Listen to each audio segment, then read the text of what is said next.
अस्सलामु अलैकुम, welcome to our channel. मैं हूँ अरीबा। उम्मीद है आप सब खैरियत से होंगे। आज हम जो बात करेंगे, हम बात करेंगे कि हज़रत आयशा रज़ियल्लाहु ताला अन्हा की ज़िंदगी में भी एक अजीब-व-गरीब वाक़या पेश आया। हज़रत आयशा रज़ियल्लाहु ताला अन्हा पर भी तहमत लगा दी गई थी। देखिए, आप सल्लल्लाहु अलैहि वसल्लम की 11 बीवियाँ थीं। अब एक मर्तबा आप सल्लल्लाहु अलैहि वसल्लम को किसी ग़ज़वे में जाना था, तो आप सल्लल्लाहु अलैहि वसल्लम को ये तय करना था कि कौन-सी अपनी बीवी को साथ में लेके जाएँ। तो आप सल्लल्लाहु अलैहि वसल्लम ने क़ुरा अंदाज़ी की, उसमें हज़रत आयशा रज़ियल्लाहु तआला अन्हा का नाम आया। तो जब ग़ज़वे में गए तो काफ़िला जो होता है वो कहीं-कहीं पड़ाव डालता डालता हुआ चलता है, यानी रुकता है क़ज़ाए हाजत के लिए और फिर किसी और चीज़ के लिए। तो एक जगह पर काफ़िले को रोका गया जिससे कि सब लोग क़ज़ाए हाजत कर लें। तो हज़रत आयशा रज़ियल्लाहु तआला अन्हा जब वो ना थोड़ा दूर चली गईं, जिससे वो आराम से मतलब जाकर और फिर वापस आ जाएँगी। वो वापस आ भी गईं। जब वो वापस आ गईं तो उन्होंने देखा कि उन्होंने महसूस किया कि उन्होंने गले में एक हार पहना हुआ था जो कि अब मौजूद नहीं है। उन्हें ये अंदेशा हुआ कि हो सकता है वो मेरा हार बाहर गिर गया हो। तो वो सोचते हैं कि काफ़िले के जाने में तो अभी टाइम लगेगा, तो मैं ऐसा करती हूँ, मैं बाहर जाकर एक बार देख आती हूँ। वो चली गईं देखने के लिए। जब वो वहाँ से वापस लौटती हैं, देखती हैं कि काफ़िला जा चुका है। काफ़िला चला गया, लेकिन उन्हें इस बात से इत्मीनान था कि आप सल्लल्लाहु अलैहि वसल्लम को जैसे ही इस बात का पता चलेगा, वो ज़रूर मुझे देखने के लिए किसी को भेज देंगे। तो आप सल्लल्लाहु अलैहि लेकिन इस बात का किसी को पता नहीं चल पाया क्योंकि हज़रत आयशा रज़ियल्लाहु ताला अन्हा मतलब उम्र में भी कम थी और उनका जो वेट था वो भी कम था। तो इसलिए डोली उठाने वालों को मालूम ही नहीं चला कि हज़रत आयशा उसमें है या नहीं है। तो आप सल्लल्लाहु अलैहि वसल्लम का एक उसूल था कि जब भी कोई काफ़िला निकलता था तो जैसे कि रात में निकला तो सुबह में किसी न किसी सहाबा को मतलब लगा देते कि वो पीछे से आकर देखेंगे कि कोई सामान तो ही नहीं रह गया है, कोई चीज़ तो नहीं छूट गई है। इसी तरह इस काफ़िले में हज़रत सफ़वान बिन मुअत्तल रज़ियल्लाहु ताला अन्हु को ये काम मिला था। जब वो आते हैं, हज़रत आयशा रज़ियल्लाहु ताला अन्हा पर नींद गालिब आ गई थी, तो उन्होंने अपनी चादर ऊपर डालकर वहाँ पर लेट गईं। वो देखते हैं, उन्होंने उन्हें देखकर पहचान लिया कि ये तो हज़रत आयशा रज़ियल्लाहु ताला अन्हु है, तो उन्होंने ज़ोर आवाज़ से इन्ना लिल्लाहि व इन्ना इलैहि राजिऊन पढ़ा। उनकी आवाज़ से हज़रत आयशा रज़ियल्लाहु ताला अन्हा की आँख खुल गई। जब उनकी आँख खुली तो उन्होंने मतलब अपनी चादरों को मतलब अपने आप को अच्छे से ढक लिया, तो उन्होंने अपने ऊँट को बिठाया हज़रत सफ़वान ने और उनको उस पर सवार करके लेके चले गए।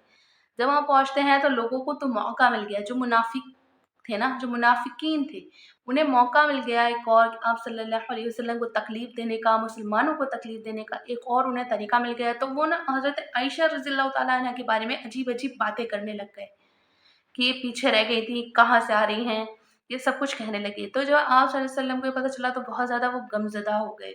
हज़रत आयशा फ़रमाती हैं कि जब मैं वहाँ से उस काफ़िले से लौटी तो मैं महीने तक बीमार रही। और मतलब मुझे समझ नहीं आ रहा था क्या हो रहा है। एक मर्तबा वो रात को जब क़ज़ाए हाजत के लिए निकली तो एक सहाबिया ने उन्हें बताया, सहाबिया ने जैसे ही पैर रखा ना उनको मतलब किसी चीज़ से ठोकर लगी तो उन्होंने अपने बेटे को बद्दुआ दी। तो आयशा रज़ियल्लाहु अन्हा कहती हैं कि मैंने कहा तुम अपने बेटे को बद्दुआ क्यों दे रही हो? तो उन्होंने कहा आपको पता नहीं कि वो आपके बारे में कैसी-कैसी बातें कर रहे हैं। तो जब उन्हें पता चला ये सुनकर वो और भी ज़्यादा गमज़दा हो गई। तो उन्होंने कहा सोचा कि अब मैं आप सल्लल्लाहु अलैहि वसल्लम आ जाए मैं उनसे बात करूँगी। तो आप सल्लल्लाहु अलैहि वसल्लम जब घर में आए, हज़रत आयशा ने उन्हें सलाम किया। आप सल्लल्लाहु अलैहि वसल्लम का सलाम लिया लेकिन उनकी तरफ अपना चेहरा नहीं किया, मतलब चेहरा फेर लिया। तो ये देखकर हज़रत आयशा सोचा कि हो सकता है आप सल्लल्लाहु अलैहि वसल्लम अभी टेंशन में हैं, अभी बात करना मुनासिब नहीं। उन्होंने सोचा मैं अपने घर चली जाती हूँ, अपने माँ-बाप के पास उनसे बात करते हैं। वो चली गई। वो जैसे ही वो अपने घर गई उनकी वालिदा ने गेट खोला जब, तो वो देखती हैं कि उनकी वालिदा का रो-रो के बहुत ज़्यादा बुरा हाल है, उनकी आँखें बिल्कुल सुर्ख़ हो चुकी हैं। पूछती हैं अम्मा अब्बाजान किधर हैं? तो वो बताती हैं इशारा करके कि वो बैठे हैं, वो कुरान शरीफ पढ़ रहे थे उस वक़्त, हज़रत अबू बकर सिद्दीक़ रज़ियल्लाहु ताला अन्हु। और उनके भी जैसे एक-एक आयत पढ़ते जाते एक-एक आँसू मतलब टपक रहा था।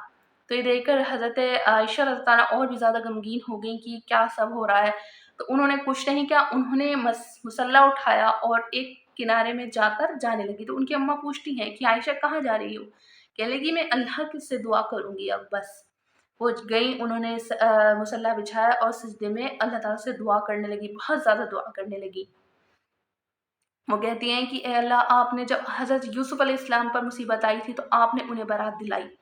हज़रत मरियम अलैहिस्सलाम جب ان پر تہمت لگائی گئی تو آپ نے ہی ان کی پاک دامنی کی گواہی دلوائی، اور اب میرے ساتھ ایسا ہو رہا ہے، آپ صلی اللہ علیہ وسلم کی حمیرہ کے ساتھ ایسا ہوا گیا ہے، اب آپ کچھ کریے، آپ کچھ اشارہ دیجیے جس سے میری پاک دامنی ثابت ہو جائے۔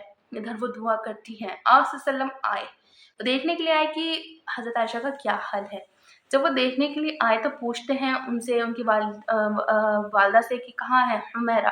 آپ صلی اللہ علیہ وسلم پیار سے حضرت عائشہ رضی اللہ تعالیٰ عنہا کو حمیرہ کہا کرتے تھے، تو انہیں اشارہ کر کے بتاتی ہیں، وہ دیکھتے ہیں کہ وہ سجدے میں دعا کر رہی ہیں، تو انہیں جب آپ صلی اللہ علیہ وسلم کے آنے کا پتہ چلا تو انہوں نے سجدہ پورا کر کے آ کے آپ صلی اللہ علیہ وسلم بات نہیں کرتی ہیں، جا کر بیٹھ جاتی ہیں چارپائی پر۔ آپ صلی اللہ علیہ وسلم اس وقت کہتے ہیں کہ عائشہ، حمیرہ، اگر کوئی غلطی ہو گئی ہے تو آپ اللہ تعالیٰ سے معافی مانگ لیں۔ تو یہ سن کر حضرت عائشہ کہتی ہیں کہ مجھے کچھ نہیں سوچا، میں اور بھی زیادہ رونے لگی، اور بس میں نے یہی کہا انما اشکو بسی وحزنی الی اللہ، کہ میں اپنا غم اور اپنا شکوہ صرف اللہ تعالیٰ سے کہوں گی۔ ادھر یہ الفاظ وہ کہتی ہیں، ادھر آپ صلی اللہ علیہ وسلم پر وحی طاری ہو جاتی ہے۔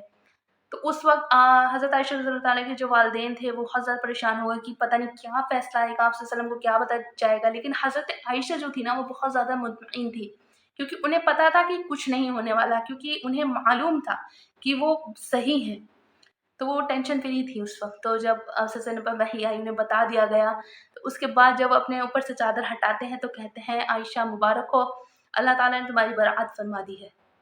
تو یہ سن کر ان کی والدہ کہتی ہیں عائشہ آپ صلی اللہ علیہ وسلم کا شکریہ ادا کرو، تو حضرت عائشہ کہتی ہیں کہ میں اللہ سے پہلے شکریہ ادا کروں گی کہ اس نے میرے سے، انہیں اس بات کا تو تھا کہ اللہ تعالیٰ میری جو پاک دامنی کی گواہی کے لیے کچھ نہ کچھ اشارہ دیں گے، پر مجھے یہ گمان نہیں تھا کہ اللہ تعالیٰ میرے لیے قرآن نازل فرما دے گا۔ سورہ نور میں پوری کی پوری 18 آیتیں حضرت عائشہ رضی اللہ تعالیٰ عنہا کے بارے میں نازل کی گئی ہیں۔ تو دیکھیں اس سے یہی پتہ چلتا ہے کہ اگر آج بھی اگر کوئی شخص کسی پر تہمت لگاتا ہے تو اللہ تعالیٰ ہے، اللہ تعالیٰ دیکھ رہے ہیں، اللہ تعالیٰ اس کو ضرور ضرور اس کو ان تمام چیزوں سے بچا لے گا۔ بس آخر میں میری آپ سے یہی دعا ہے، اللہ تعالیٰ ہم تمام کو ان تمام چیزوں سے بچائے اور ایک اللہ کی عبادت کرنے والا بنائے اور لوگوں پر تہمت لگانے سے بچائے۔ آمین ثم آمین، وما علینا الا البلاغ۔